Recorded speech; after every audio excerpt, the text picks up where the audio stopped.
Hey guys, so we're back at my little desk and I can do a few screen shares with you so I can show you a pretty good article that I found from the HSE website. So kind of bringing it back to Ireland, but I was talking about autism and violence, right? So how not only can they be the victims, but also the perpetrators, and in a lot of cases they are. But what I'm more interested in is why. So what is it born out of? And I think it's born out of frustration quite a bit. So I was a very frustrated kid, you know what I mean? Because I was trying to fit in with everybody else and I couldn't do that. I was desperate at doing it. And that pissed me off a lot. I tried to please my parents, I tried to get along with other kids, make friends, and I was excluded quite a bit and made to feel different. So naturally, you get a bit pissed off, you get quite angry, and I certainly did. And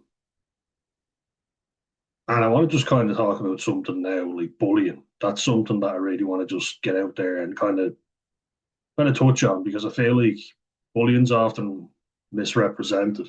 The way bullying is represented is that there's this kid and he's getting picked on all the time, and then eventually he meets Mr. Miyagi and he learns how to fight off the bully, and he's the hero, and then he fights for all justice and all this shit. You know what I mean? Where he goes around beating up bullies, and you know he's always in the right because he's looking after the little guy. In my experience, it's very different from what I've actually witnessed. What happens is there's like a system of hierarchy. So you've got the top dogs up here who bully everybody else, and then there's people underneath them, and then they bully other people to, appeal to the top dogs, and then goes down and down. And someone who is bullied is a lot more likely to bully somebody else. So I think people get it wrong when they say, oh, but why would you do that? It happened to you and you didn't like it. It's like, well, that's the whole point. Do unto others as they have done unto me. So basically, I have justification for doing what I'm doing because it's happening to me. Why do you think people always try and give sympathy to the little prick in class because he has a difficult home life? It's like, oh, his dad's an arsehole and whatever at home, so that gives him a free pass to be a little prick to other kids. That there's always an excuse made for certain kids and then not for others. And I feel like it's very badly represented. I feel like a lot of kids get picked on and then they do it unto other kids because, why not? I need to do this in order to survive. And when you're in a school environment in particular, I think it's a breeding ground for bullying. Um, School is just where it all happens, really, isn't it? When you're out and about, it's very rare that it actually happens that badly. But like, I feel like I wouldn't have done half the negative shit that I did were it not for other people giving me shit. You know what I mean? And that's not justifying it. I'm gonna hold my hands up and take accountability and go, yeah, I was an arsehole to some kids, definitely was, and I can't justify it. And I took it home with me a lot as well. I was a prick at home as well as, just in school or on a team or whatever. But it was a survival mechanism. Was it well thought out? No, but the whole point of it was I was trying to fit in. That's the only way I can justify it, really. But that's what I was trying to do, and it was misguided, sure, but it's very easy to say in hindsight, oh, you shouldn't have done this, you shouldn't have done that, where you're actually in the moment. And as I say, I was a very pissed off, frustrated kid growing up, and I still am to this day. But I do remember a lot of people giving me a lot of grief. And I don't remember starting out that way. People basically saw me as a free pass. They could do whatever they wanted, and there was no repercussions. So I fucking defended myself, and I'd do it again. Just so happened that I was bigger and could cause more damage. There was a lot of times, believe me, where I showed restraint, even though I wanted to go mental and hit someone. But I didn't. Sometimes I wish I had done. But there was this little prick of a kid, and he's also autistic. So it's interesting that that just goes to show you that no two individuals are the same, even if they've got the same condition. But I remember he got away with murder. I was said to be the worst case that school had ever seen, and yet this fella used to go around doing whatever the fuck he wanted. You know, he did whatever the hell he wanted, whenever he wanted, and there was allowances made for him. But I can remember being in the yard in school, the schoolyard, the playground, whatever. But this fella came up and just started hitting me for no reason, and then tried pulling me down on top of him. You know, just tripped me up, but he couldn't because I was bigger than him. And then he fell over, I fell on top of him, and he started scratching at my face. And he's fully provoked the whole thing. I can remember it because I was thinking, why is he doing this? And we both got called into the office, you know, and basically asked what happened and why were you both fighting. And I was like, well, I didn't do anything. But I was very quiet. And it's interesting. I know it goes way, way back, but this is when I was about 5 or 6 in school. But I think it goes to show that I wasn't inherently mental. You know, I didn't just fly off the rails for no reason. But this kid, like, would become my nemesis. And he really pissed me off. So, like, as we went further into school, he would really annoy me. And I remember he said something, or he was always trying to get me in trouble or wind me up. So I walked over to him as he was about to cycle off home, and I shoved him onto the ground off his bike, and I was like, "Fuck you," you know. Just basically ran over, grabbed him, and just flew him. And I didn't see anything wrong with that. I thought, "Fuck him," you know. And from what I'm seeing of him nowadays, everybody's celebrating him and saying, "Isn't he wonderful? Isn't he great?" People are obviously, you know, virtue signaling a lot of them, because there's a lot of people who say they hate him or talk badly about him, because of how annoying he was. But they're taking pictures with him and saying, "Oh, isn't it great and how wonderful and marvelous he is." He's never had to change for anyone, and he's still wonky from what I can see. You know, like staring at himself in the mirror, making fucking stupid faces or whatever, or talking to himself.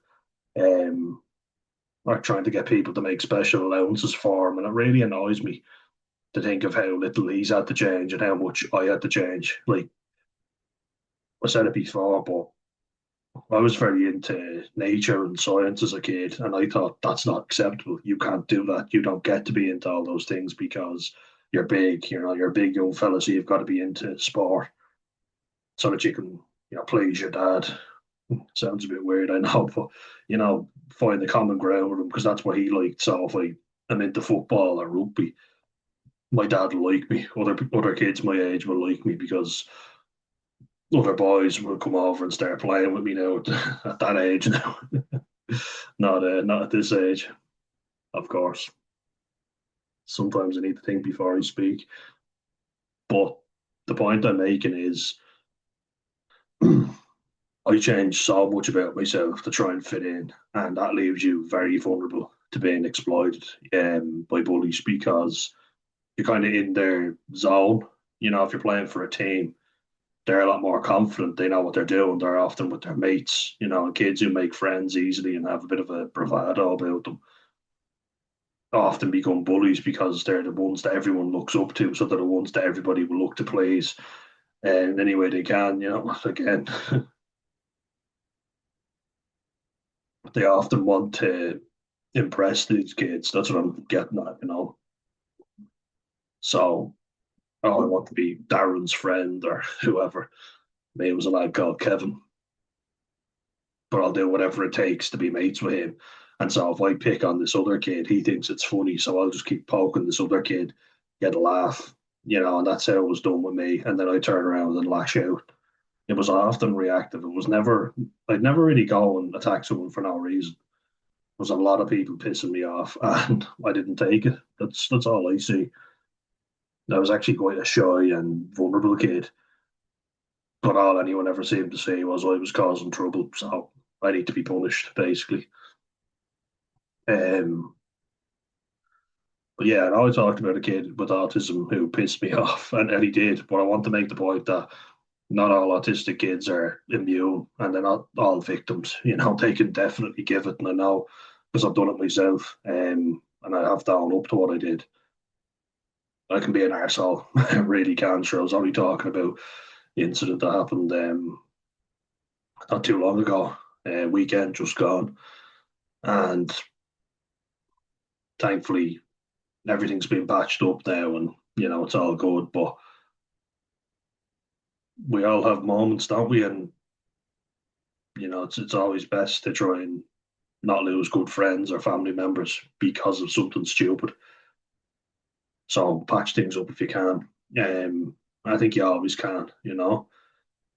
Family should come first, as I always say.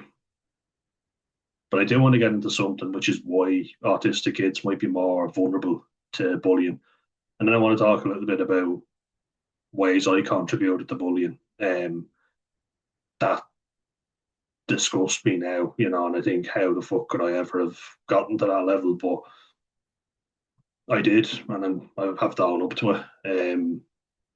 Kind of ashamed that I did, but at the same time, I don't think it's that uncommon. And I think at least I had the balls to apologise to lads who I gave an awful time to.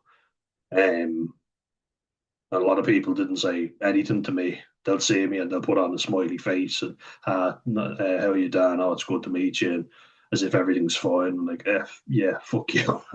I hate you. But anyway, I'm going to share this article from the HSE website, which is the Irish National Health Service.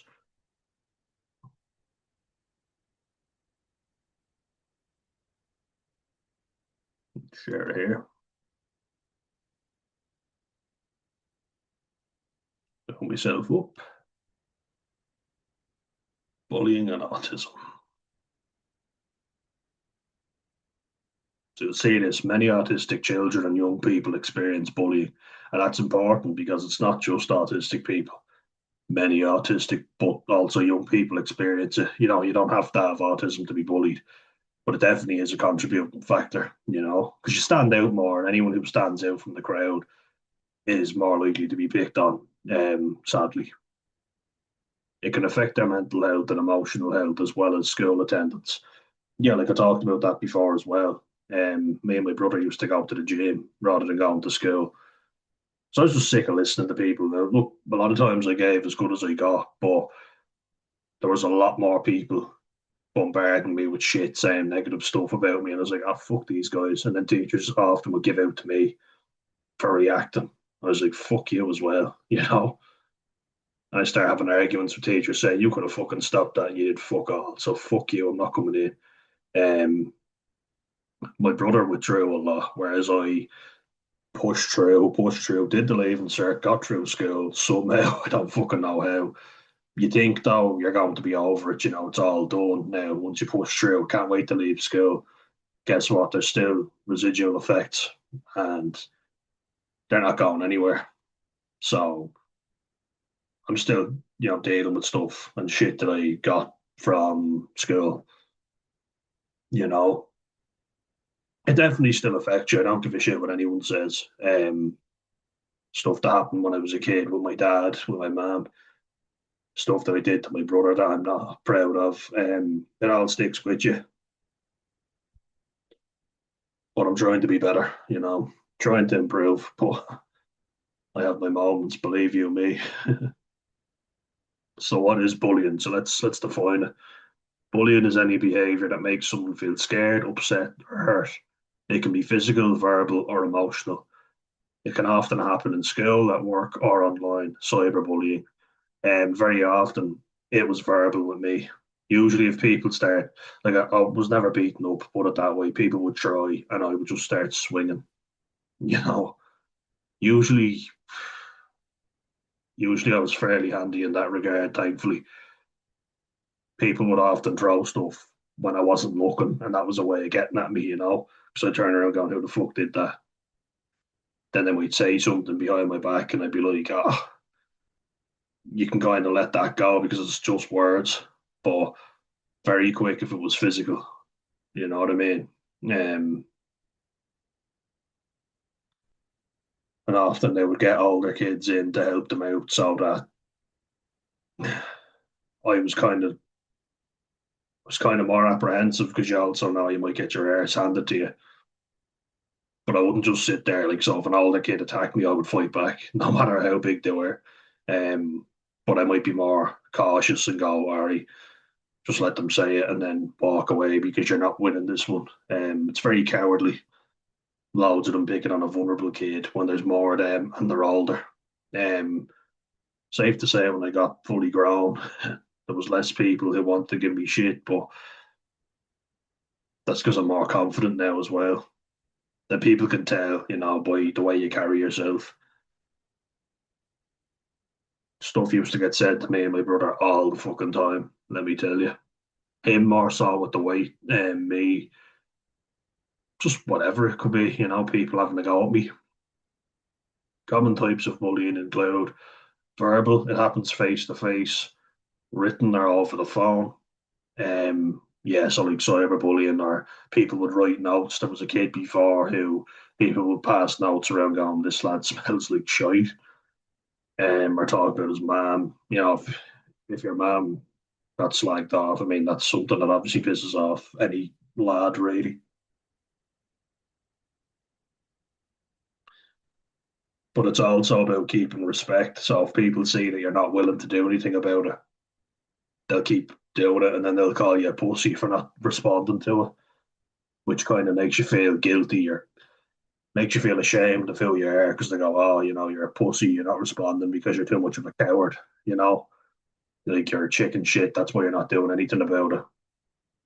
That was a big thing. And we all know Conor McGregor loves saying that you'll do nothing.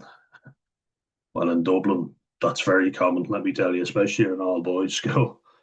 That got passed around a lot. Oftentimes those lads would do nothing, but they really wanted to make it look like you were scared of your own shite and you were afraid of them. That was the big thing, basically point out this fella won't do anything because he's afraid. You know what I mean? So that's kind of what I'm getting at there. But a lot of times, if you call these lads out, they would shit themselves. And I did. And I squared up to them. I was like, fight me yourself. Don't be getting any of your mates to hop in for you over there. Do it yourself. And they often didn't, you know. Then we've got physical, such as being tripped, kicked, and having things stolen or damaged. A lot of people tried to. Um, Sometimes I would do it to them. So I remember before there was a lad who pissed me off. I got all the stuff out of his locker and I fucked it on the ground and I smashed it up or threw it in the bin. Not an angel, I'm not claiming to be, but I'm saying I participated in this, you know. People would annoy me, you know, or say if I lent money to someone who didn't give it back, I'd go up to their locker and steal stuff out of it. It was like, that's payment, basically. You're giving that back to me somehow. I became a bit of an arsehole, I will admit, but I'm not proud of it, but I fucking did it. So I want to be honest, as I say. And that's what pissed me off hearing with my brother and what he was doing. He basically was allowing people to take his stuff and break it or damage it, and he wasn't doing anything back. So I felt like I had to step in. And that's why, I talk about doing what I did and being like, well, you weren't doing anything about it, so I fucking had to, didn't I? Wasn't out of a selfish place at all, really. I was trying to help you because you weren't doing it for yourself. You weren't standing up for yourself, and you should have been. Like I second guessed myself a lot when I was fighting because I was given out to so often for getting into trouble, for fighting with other kids. So I started to doubt myself. I was like, oh, I can't get into any trouble because if I do, I'll be sent away. I'll go to a reform school, or that was a threat that was used constantly. Parents, like other people's parents, would look down on me and talk down to me, and I was also spoken down to by my own parents. You've got to stop getting into trouble, or you're going away. There was never any standing up, and they often say they did, but when push came to shove and I was there in the moment, they let people speak down to me when I was actually there. So I don't believe that they did stand up for me because when I was physically there with them, they didn't. They punished me or they took the other kid's side when they could have stopped it getting worse. They didn't. This is an example I use a lot, but when a kid on the road had his big cousins over and they were all picking on me, basically trying to intimidate me. He hit me in the head 4 times with a stick. And the fourth time, I punched him and I dropped him and I got on top of him and started beating the shit out of him. And he deserved it. I don't give a fuck. He did. Um, but my mum even described the moment. I watched him do it and I did nothing. I allowed him to attack you basically, and I did not defend you. That's how it was. That's what it fucking was, you know? And like that makes you feel shit about yourself, but it also justifies why you felt so alone, you know?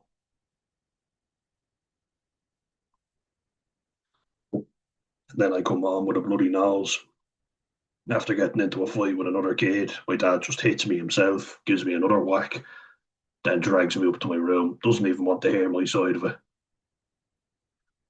So fucking, you start to get a real negative um, self-image. You hate yourself, and I did. I fucking hated myself, and I still do to a large degree. But um, it's why I got so badly depressed in school because I withdrew a lot. I started drinking an awful lot. So I thought I don't have to deal with the bullshit of the world. I was not a popular kid. I couldn't talk to women. I hadn't had half the experiences a lot of the lads in school had did have, we'll say. But they were all talking about girls they were getting with, and everybody's so eager to prove how many sexual experiences they've had. Whereas me, I was like, I've only looked at a girl. They were all watching lots of porn and wanking being a new time. I was 15, supposed to be in my sexual prime, and I could barely get an erection because of my antidepressants. So that singles you out in another way. I always felt like I was playing catch up. I felt like I was behind the times. I felt like I was an outcast completely. Fucking voice keeps getting dry. Need to keep hydrated. But yeah, so very reactive to this type of stuff, physical stuff. I would definitely react. I'd start throwing stuff. I'd start throwing haymakers. I get very angry. And often be so angry that I'd be huffing and puffing and struggling to breathe. There'd be like a wave of anxiety that came over me, but then I'd be out of breath and I'd be like raging. Took a lot of energy out of me, though, I will say. So wasn't a nice feeling. But people did try to do it a lot, and often I would react, and that's why they got hurt because they deserved it. I don't apologize for that. If someone goes to hit you or steal stuff from you, I think you're fully justified in hitting them or respond in some way. And I didn't a lot of times when I wanted to. I restrained myself because I was terrified of being expelled, or getting kicked out of school or something. Sometimes I was just scared. I thought the other kid might batter me, to be perfectly honest. I thought if it's just words, I'll leave it, but I'm not letting someone take physical advantage of me. Fuck that. I'm not letting someone hit me and get away with it. Not at all. And I used to have this habit that I talked about as a kid. If someone kind of brushed into me, like bumped off me, I'd have to go and poke them or scratch them sometimes. And it was like a chain that needed to be fixed or completed. Even if someone bumped a desk into me, I'd have to follow them and poke them or bump into them or nudge them. It drove me fucking mental. It drove a lot of people mental, especially at home. I'd have to tip people or sometimes scratch them. Just the sensation of it, which was explained when I looked up autism. Apparently, that's something that can happen. But often my poor brother got the brunt of it, where I would scratch him. And I talked about that in the autism and violence video that I made. But it wasn't easy for him in the house. Just I would take all this shit home with me and I'd take it out on him, which was not right. It was a toxic place to be at times, and I could see my mum being upset. Me and my dad really butted heads. We did not get on well at all. He was less than useless when it came to helping my mum out with me and my brother. My mum did pretty much everything. So whether she got some things right or wrong, in fairness to her, at least she did it. But doesn't make it easier for you when you're a kid going through all this shit. But yeah, we have social, being left out, ignored, or having rumors spread about you. Yeah, I experienced that one a lot. Being left out, being dropped, as soon as someone better came along. Um, Basically all of these, but I was able to respond well to this because I'm a bigger fella, and usually I was able to defend myself. As I got very depressed, I withdrew, or I wasn't as quick to violence because I was just fucking sedated.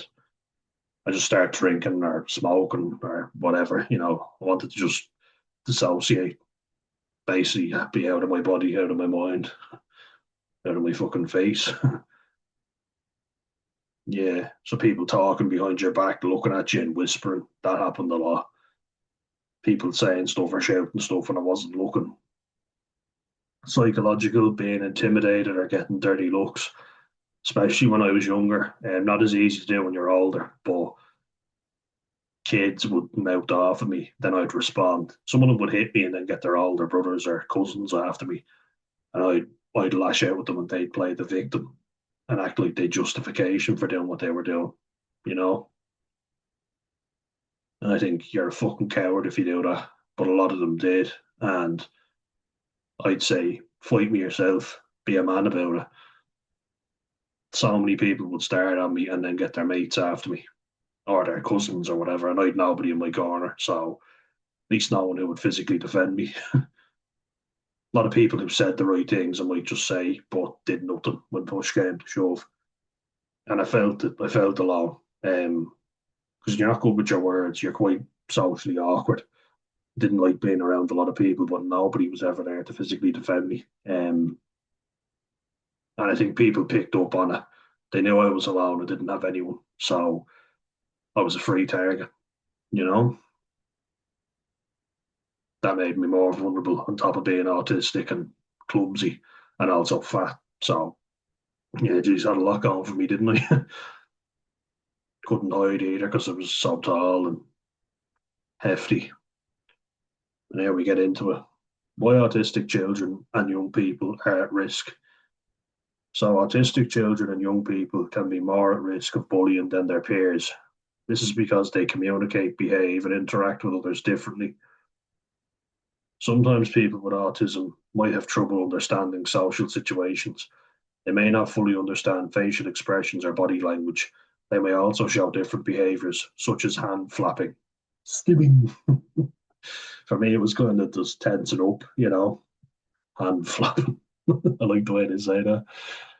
And look, I'm allowed to have a little laugh about it. I fucking lived it. I've had people take the piss out of me, believe me. So if I have a little laugh about it, so be it. But yeah, I didn't pick up on social cues as much. People that go, "We're only messing, we're only slagging," and I tell, "Oh yeah, yeah, I'm probably just being too sensitive." When in reality, they were taking the piss out of me, and I didn't really cop it. You know what I mean? So I thought, "Oh yeah, it's okay," and I didn't realize what I should or shouldn't be angry at because I thought, "Oh, what's the social norm here?" You know what I mean? Um, and people are the kids are very quick to spot the odd one out, and that was me quite often. And because I was in environments where I wasn't very comfortable, like playing football or rugby, where there's other kids and they're trying to rough you up, I would just start lashing out, and people would like, "Oh, what the fuck's wrong with you?" I wasn't quick with my words, so I couldn't slag people off.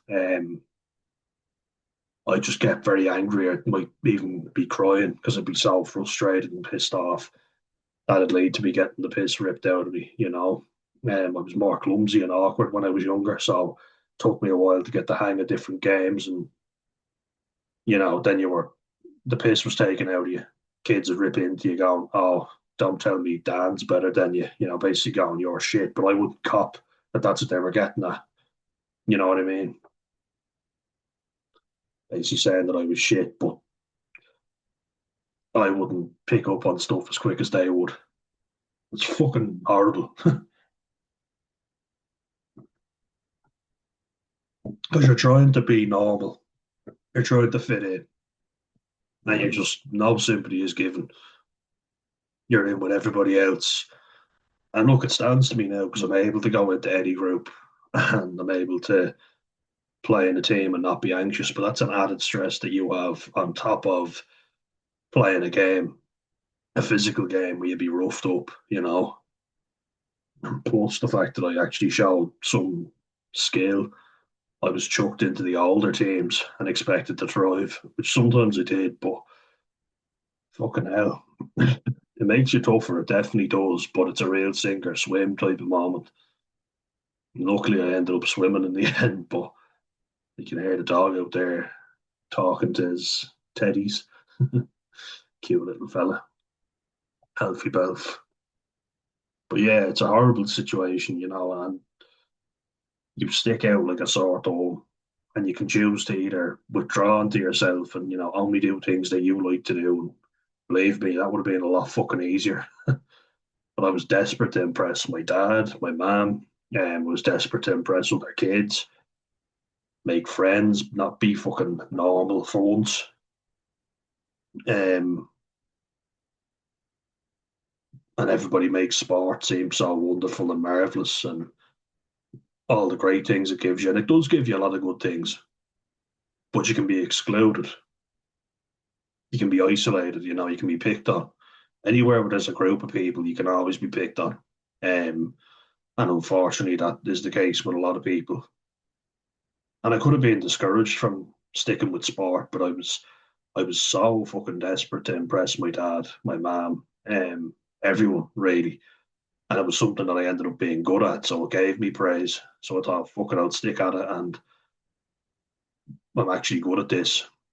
I think I could have been quite clever if I'd been allowed to be myself, but I don't know if it would have been as sporty if it wasn't a necessity for getting praise and also fitting in with the macho crowd, you know, becoming something I wasn't.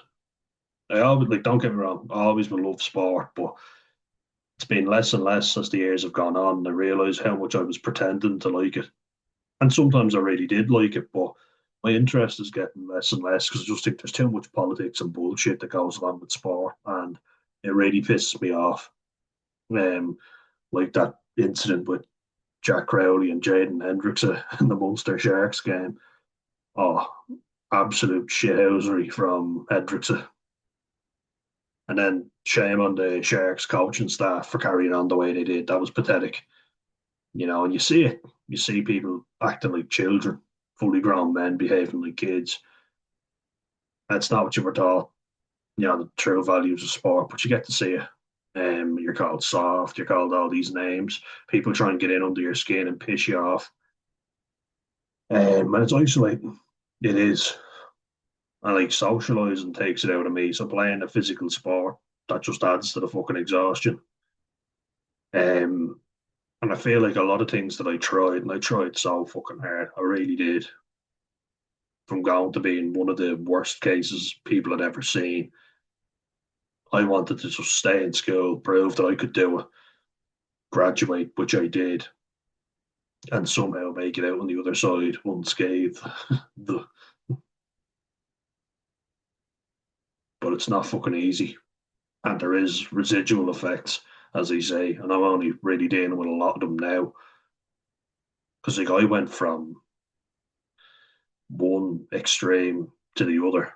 You know, I went from school, working, training, working my arse off. I was always doing something physical. I was always active. There was never a moment where I wasn't. And now that I've had time to not be as active, I'm realised how much shit I didn't deal with because I wasn't allowed to be myself. I was putting on a mask for everybody else. Basically, just dismantled who I was,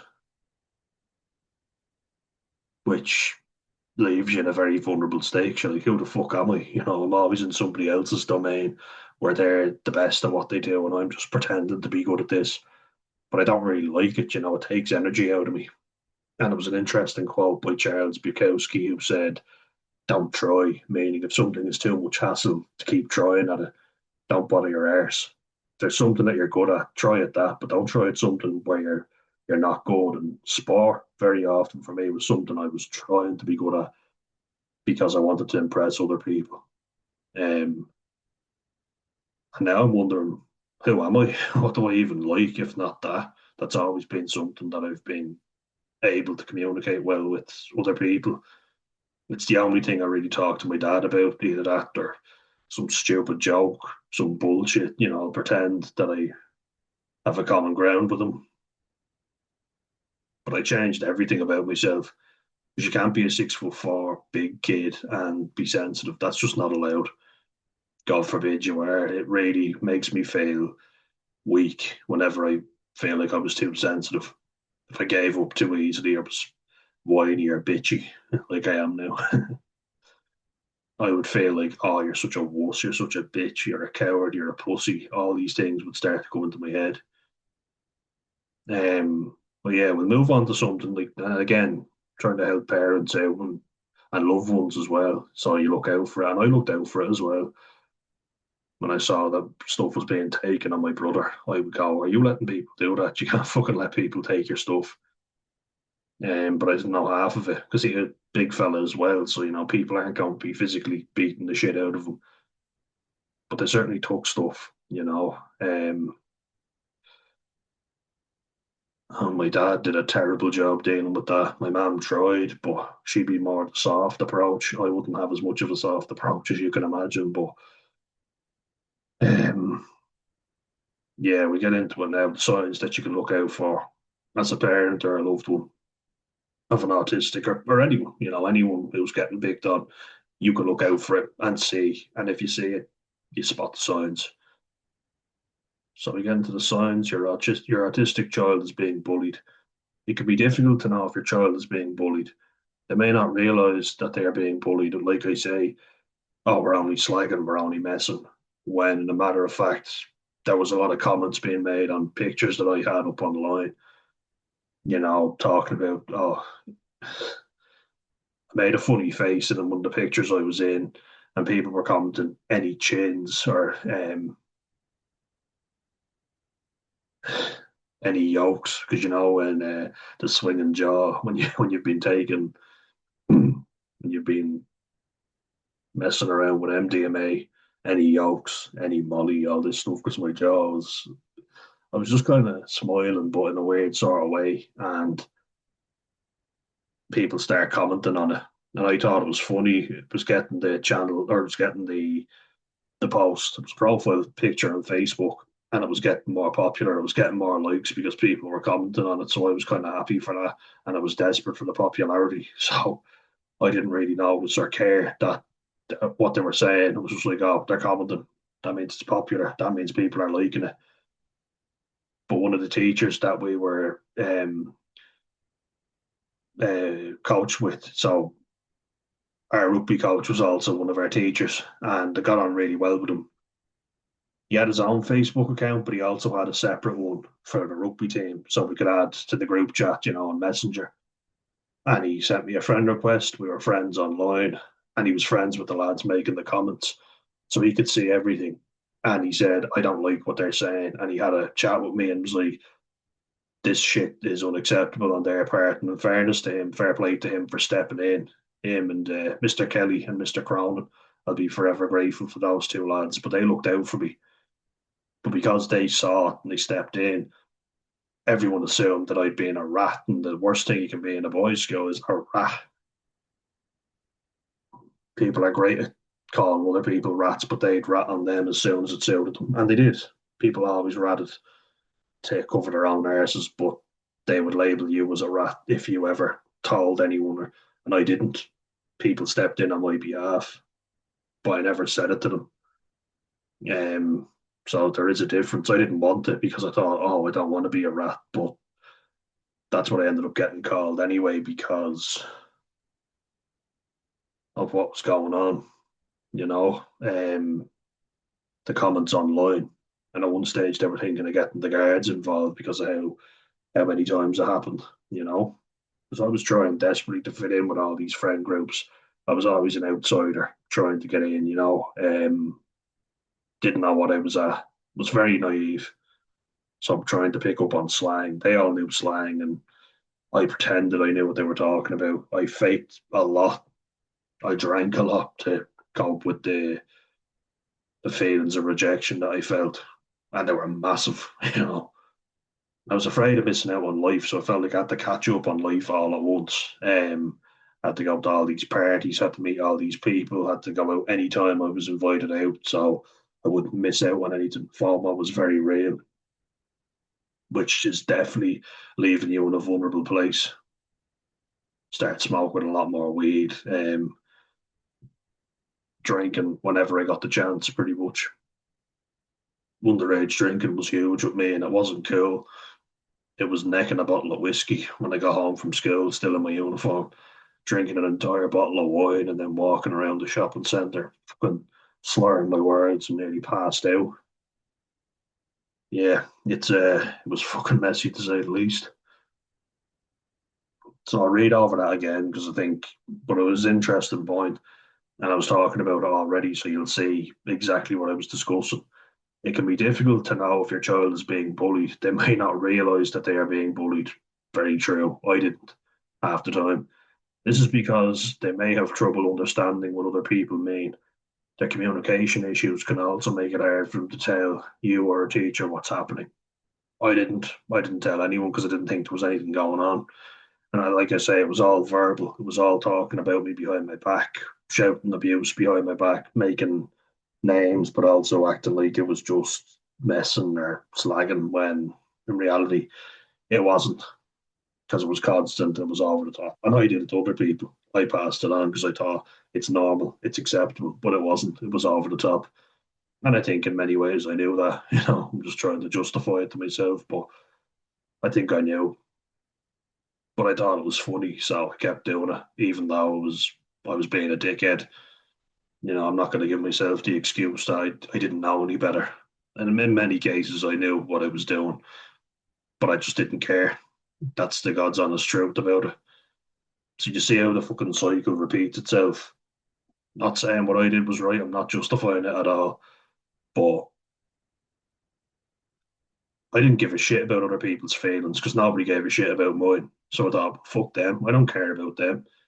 I don't care about anybody. People feel free to give me shit, so I'm going to give everybody else around me shit. Fuck them. And this was even with people who never said boo to me. So you see how toxic you become, and then somebody else becomes toxic as a result of your actions. And it's just a constant toxic cycle. You all do it. And I really did it. I definitely became a very difficult person to be around, and sometimes I still am, but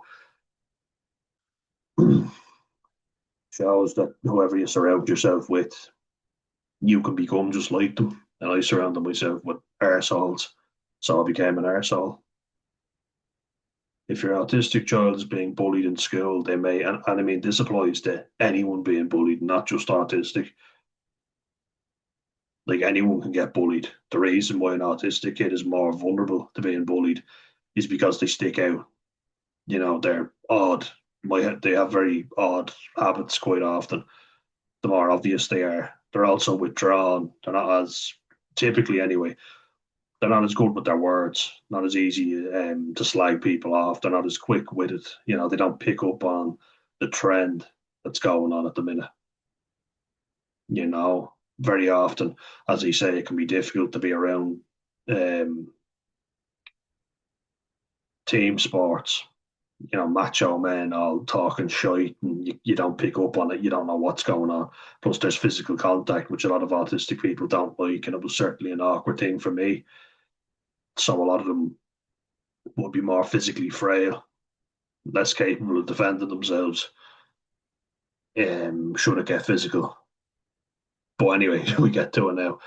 So I would say if your child is being bullied in school, they may, because it'll be the same result anyway. I don't think it matters whether you're autistic or not. It's the same outcome when you get bullied. It's just the why is what I'm interested in. So if your kid comes home with bruises or scratches, have damaged or missing clothes, bags or books, that happened to my brother quite a bit where he was pocketed in school, so the shirt pocket was ripped, things were missing, books were ripped, obviously taken, rulers were broken. 'Cause I remember I robbed a load of calculators before, and I gave a few to him. He lost them or whatever. Obviously, I know now why. I'd always be giving him new stationery that I'd robbed on somebody else. So you see how the cycle goes. I was doing that to other kids, but all the while it was happening to him. So there you have it. Not having the money they should have. Um, as you say, if anyone tried to take anything on me, I was fairly quick to rage. And if someone didn't pay me back, it could be 50 cent that they owed me. I'd get very angry and I'd steal something on them, basically making up for it. Became quite toxic. Be late getting to school or coming home because they have changed their route. No, not this one. Um, Never really changed my route. Um, Usually I'd soldier on regardless. Even if I knew people were going to say something to me, I'd usually keep going the same way and just deal with it. I didn't want to be seen as a pussy. So even if I was scared shitless, I'd still go on with it because being labelled a pussy or a coward was worse than anything. Refuse or be reluctant to go to school. My brother withdrew from school completely, didn't go properly for a whole year, and then found it very difficult to go.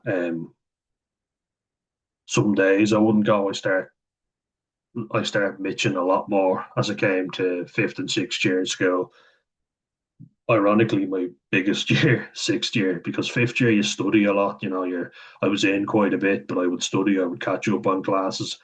In sixth year, I said, "Fuck this." I thought the teachers don't give a shit about me. I hate everybody in my school. I couldn't stand anybody. I don't want to be here. Fuck them all. My brother was in fourth year, transition year, so he didn't have to be in really at all anyway. And he was like, "Do you want to go to the gym?" I was like, "Yeah, let's go to the gym." We had to do a gym session together, and I started being absent a lot more. And teachers would say, "Oh, they try and give you some bullshit of, oh, you're a waster because you don't show up for school, and people who don't show up fail, and you become a failure and all." I was like, "Fuck off! I don't care what you're saying to me. You don't give a shit either. So fuck you." There were a few teachers I really liked, but there were a lot that I was like, "I don't give a shit what you're talking about. You're spouting shit. I don't want to be here. I'm just here so that my mom doesn't kill me." Because there are plenty of times I tried. I always joke with my brother about that. He was a lot better at getting away with it than I was. Um, Staying off school. He had so many good routines. But I remember my mom literally poured water on me and dragged me out of my bed. I was like, "You're going to fucking school." And she did that quite often. I was usually late every single day without fail because I really didn't want to fucking go. Seems anxious, depressed, or unwell. I used to just be sitting there. Like, I still showered, I still washed quite regularly, but I stopped caring about what my hair looked like. I always wanted a beard, but I remember just not shaving as much as I had been when having a bit of a scraggly puby beard, and not shaving it until it got out of hand. My hair was also quite long and messy looking. I managed to wash though and be have good hygiene, but I should have shaved a bit more. Definitely, even now. But I was anxious as fuck. I'd say more so in school. Very depressed. I've never been so depressed in my life. Prozac didn't help with that. Neither did binge drinking. I had my training as well, so I was still training, which was good. I never stopped, so at least I had that to keep me physically fit. But yeah, it was a mess. I just sat there like, "Can this day just go by, please?" Whacking the caffeine into me. Energy drinks were my best friend at this time. Leah G, you know exactly what I'm talking about. ADHD and autism's best friend. Energy drinks. Felt unwell. Yeah, definitely did, for sure. As it says it there. Show a drop in concentration or quality of their schoolwork. Yeah, just didn't give a shit. I stopped doing homework quite a bit. I barely did homework, actually, if I'm being honest. I'd study. Like, I'd go into after school study, pile my books down, and just do whatever I could, and somehow got a university degree, which doesn't seem to be fucking appreciated by any employers. Just saying, FYI. But I don't know how. When I think back to how bad I was in school, I've no idea how the fuck I did it. I pulled the rabbit out of a hat quite literally because it was a miracle. Don't know how, but somehow I did it. I knuckled down and busted my bollocks to get that done, to put it lightly. Like I wasn't breaking any magical scores for the leaving cert, but I somehow I made it through and did all right, did enough to get into university. So fair play to me. But yeah, concentrating for me was a disaster. I would literally just fill up every single minute of the day that I could. So go training, go to work after school, plonk the books down, do as much study as I could. What went in, obviously enough to get by, but it was very hard for me to concentrate. I was like a space cadet, on cloud nine. Yeah, I was in a bad way for sure. Have issues with eating or overeating, yeah, for sure. This one, I showed you pictures of me. I would only have like a banana or an orange, some days, and then be overtraining, trying to get myself as lean as possible because I hated the way I looked. I despised myself and still do in many ways, but I could also overeat where I could go the opposite and just start binging, you know. See, I was always training, as I say, so I always was burning it off some way. But me and my brother would get shite after a gym session, like a ham and cheese roll, which is delicious and super value. Protein bars. I'd get a monster energy drink or a 4 pack, and I just whack them into me. We would binge eat, we'd watch shite on the telly, whatever, really. But as I say, at least I wasn't sitting at home just eating shite all the time. Where I started withdrawing was when it came to college because I'd still overdoing everything and I hadn't dealt with half my shit that I needed to deal with. So it was still affecting me. Got a sudden increase or change in obsessive or repetitive behaviours. Yeah, so I guess stimming being more anxious, I was definitely more anxious because I knew people were saying stuff about me, so I became way more paranoid. And the paranoia translated to work, where I told you a boss said I was very paranoid and was hiding orders on me, which I didn't cop until later, and I accused him of doing it. And he was laughing and saying, "Oh, you're just being paranoid," and saying I was a very paranoid person. Then accused me of pissing on the toilet seat in work when he never seemed to give a shit that people left the place in an absolute state. Then I told him I never pissed on the seat. I washed my hands and I left a bit of water on the seat. And he said, "Why didn't you just tell me?" I was like, "I fucking did, you prick." Like, I went mental at him when we started arguing at the shop. And obviously wasn't good for business, but he was kind of laughing. Okay, okay, calm down. It's like, fuck you. A lot of times I would be the type to pull up and shut up because I didn't want to stick out. I didn't want to look like a fella freaking out because I was usually the guy who'd freak out in front of everybody and look like an absolute lunatic.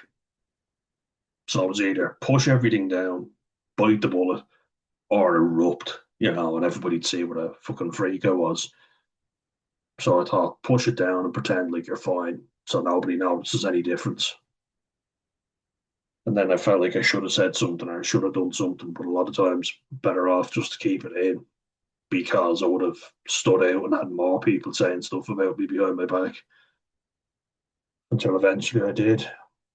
But the solution, anyway, so what you can do if your kid is being picked on or bullied, talk to your child, try to stay calm and listen to them carefully. Let your child know you believe them and it's not their fault. Worst thing you can do is invalidate somebody. Go, "Oh no, that didn't really happen," or "You're making that up," or "You're getting that wrong," making them doubt themselves, gaslighting, basically. Help your child write or tell them or sorry, help your child write or tell you about their experience. Get them to open up, I guess. Ask them what they want to happen. So, what the outcome? What would they like to see? Like to see them all burn in hell. Imagine the child said that. I'd like to see everybody burn in hell. Agree the next steps with your child. So you can have all these nicey type of answers, but some of them take fucking action. You know, as I say, it was very messy for me because it's easy to have sympathy for the kid who's getting the shit kicked out of him, black eyes, bruises, and he's crying and he's upset. Your heart goes out to that kid. A little bit different when you're like me and you're bigger, you're more aggressive, you give it back, you're drinking, you're smoking, you're getting into trouble. You're good at a sport too, so you're showing competence at something. You're not letting it be obvious that it's getting to you. But it did. It really got to me. I just wasn't prepared to open up about it in any way. God forbid you should say you're being bullied. You're a coward, aren't you? You're a pussy. My mum didn't understand why my brother didn't open up about being bullied. And I was like, I completely understand why he didn't. And that just shows the disconnect. It was like, he's a big young fella who's supposed to be able to handle everything himself. He's a very good rugby player. He's a strong lad. He lifts good weight in the gym. Of course, he's not going to want people thinking he's being picked on because he's supposed to be the big, strong fella. And until we had a good sit down and a chat about it, I didn't know. And I felt compelled to do something because I don't care how big and strong he is. I'm his older brother. I should have been looking out for him. And there was occasions where I did. If I saw something physically happening, I would intervene. But if you don't see it and he doesn't tell you, guess you can't do anything. And sometimes he doesn't want you to do anything because he wants to handle it himself, which is what he said to me. So I could have handled that a lot better. And the recent falling out that we had, yeah, that was regrettable to say the least. But I feel like it's good that it's out in the open. All I had to do was buy him a pizza. We had a good chat afterwards and was like, yeah, let's just let's take a bit of space, a bit of breathing space so that we have our own thing. We can do our own stuff. Autonomy, I think it is a good thing that it happened because at least we now know, look, we can't let that happen again and get to that stage. We have to do our own thing, have our own stuff, open up more, yeah, but have a bit more autonomy as well because we're getting the shopping together, we're doing work in the house together, going everywhere. We do like each other, but yeah, it's definitely you need a bit of space for sure, especially from people who you're in constant contact with. It's very important, I think. But anyway, talk to the schools, what they say here. So report the bullying to the schools, special needs teachers, special needs assistants, teachers, and principal. Ask the school about their anti-bullying policy, what they can do to help or address the issue, how they can help prevent it from happening again, if there is anything practical you can do to help. It's all very airy fairy, isn't it? Like it's kind of like the ideal response. Like I demand to see your anti-bullying policy. I'm pretty sure every school has a zero tolerance policy on bullying, or so they say. Um, that's just buzzwords. That's to sound good, isn't it? Um, and very often, a lot of times, there can be like a board member for the school committee who they don't want to take action against them because they donate to the school, so their child basically has immunity to do whatever the fuck they want. It's all buzzwords, I find that it's all well worded, but very often it doesn't actually do jack shit when it push comes to shove. Of course, we have zero tolerance policy on bullying. That's just what they're going to say. um, I don't think you'll go to any school where they'll say, yes, we tolerate bullying. Of course we do. Bullying is great, builds character. Everybody needs a bit of bullying in their life to get stronger and more resilient. Do you remember South Park's episode, Bucky Bailey's Bully Buckers trademark? Oh, that was fucking hilarious. There's a lot to be learned from South Park, I will say, um, for sure. Yeah, it is. It's all very airy fairy, I find.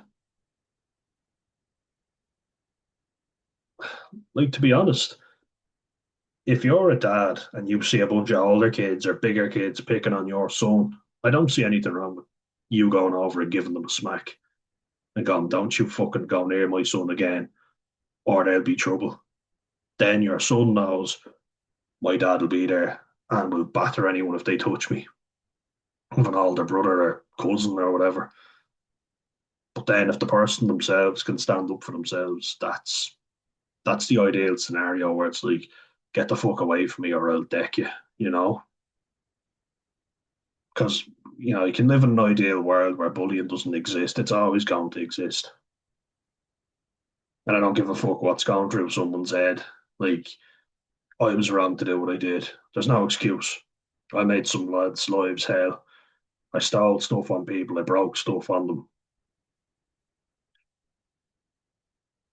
I have very little sympathy for the lads who gave me shit, who I attacked, because fuck it, they deserved it. It was going to happen, and I could either tolerate it or I could stick up for myself. I chose to take drugs, to drink a lot, to basically go, "Oh, yeah, they're my mates. So if they slag me off, I've just got to take it because they're the ones that'll have my back in a scrap. At least I've got my posse, my group," which kind of did work to my favor because we looked more intimidating, we looked more like a group. But I had to tolerate slagging from them as a result, because that's what you got to do. You got to know your place in the hierarchy. Coping strategies. Autistic students can learn how to deal with bullying with support from families, special needs assistants, and teachers. This can help them learn to recognize bullying and know what they can do. You can help your child identify where they feel most and least safe. Teach your child what to do if something at school makes them upset. Ask the school about structured activities for your child at playtime. Playtime's out for kids. Help your child understand if someone is being kind or mean. This I definitely like more. So like, you can say all the well-intentioned things you want, but the fact of the matter is, how are you going to stop it from happening? How can you get in and prevent it from ever happening? Recognizing the signs, so having boundaries, as I keep talking about. If you feel like shit and people are making you feel like shit, don't tolerate that. Cut that off before it gets worse. For sure. It's all well and good having all these buzzwords, but we want to prevent it from ever happening or getting to that stage. If you allow it to happen at any level, it's going to keep going around in a vicious cycle. You know what I mean? So you need to build resilience. You know, um, at the end of the day, if some kid tries to take something from you and you let them, they're going to keep doing it. They want something you have. They know they can get it without any resistance. They're going to keep doing it. Having a vigilant teacher that doesn't tolerate or allow it to happen, yeah, that's definitely a good way of looking at it. Building a system, I guess, of where people are comfortable going in and saying, "I'm being picked on. Can you help me out, please?" That's obviously good to have as well. Um, yeah,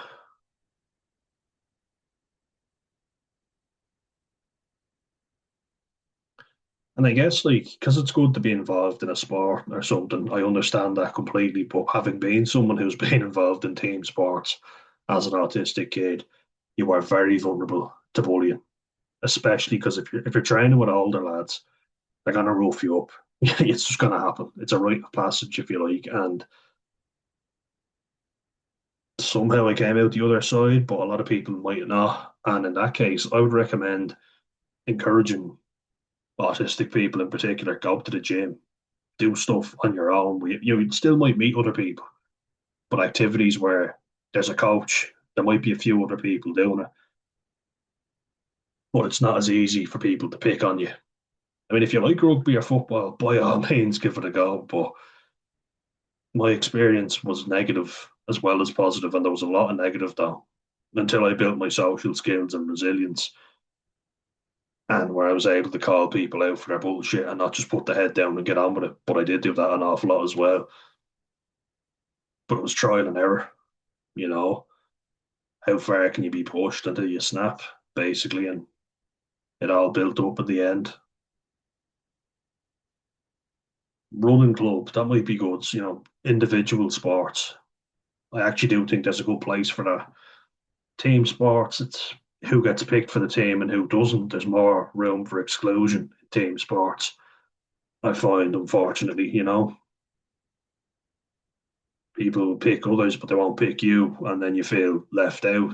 Less room for that when it's a sport that's just about you, like running, weightlifting, maybe boxing or judo, karate, something like that. Karate, just even going to the gym, go at your own pace, whatever, you know. Team sports are definitely more of a breeding ground for bullying from what I've seen and experienced myself. Just so happened that I was so desperate to get good that I got good somehow. And then people can't bully you because they know that you're good and you also stick up for yourself. They need you in the team, so they'll lick your ears a little bit more. You're accepted, you know what I mean? But I don't want people to have to go through that experience because it was very fucking stressful and it burnt me out anyway in the end. But it did definitely make me more resilient, I will say. So there's a place for it, all right, but it's a long and painful road.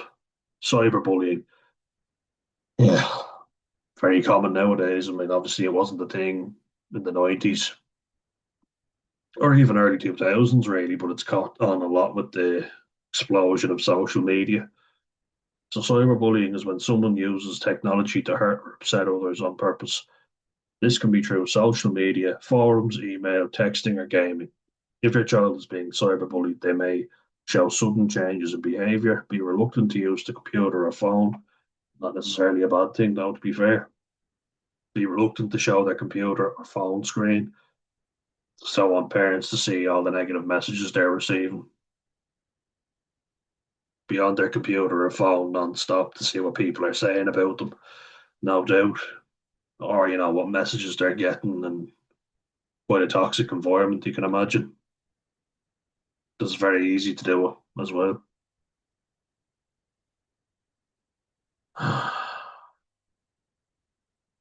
Have unwanted or excessive message notifications, basically saying you're stupid, you're ugly, you're fat, you're whatever. There might be people constantly bombarding to hammer home the message, and I mean that can lead to suicide. Definitely, that seems to be a very common thing where someone is just hounded. Life is made hell in school. Then when they get home, they're bombarded online. A lot of kids spend time online now, and I think adolescence is a great example of how bullying continues even after you've gone home. It doesn't stop after school. And that's the big thing you need to watch out for. I mean, a lot of people say it, but how do you deal with it? If you want to go online, a lot of kids are addicted to being online. And I know from experience, I was always online and still am.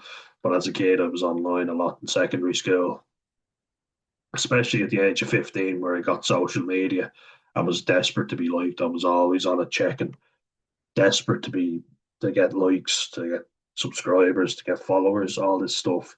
Because I was new to it. Everybody else had already kind of been on Facebook or Instagram for a while, whereas I hadn't. So it's just another one. You may show changes in their self esteem or confidence. Yeah, so with me, that was the starving myself or binge eating, bulimia. I even made myself puke. I don't think I've talked about that at all on this channel, but yeah, I made myself get sick. I just hated the way I looked. I would starve myself. I would run myself into the ground quite literally till I couldn't walk when I was getting home. And it just exhausted me. It was fucking horrible way I was living. I wouldn't recommend it to anyone. So here's the do's. Learn about the games or platforms that they use and the related risks. This is cyberbullying.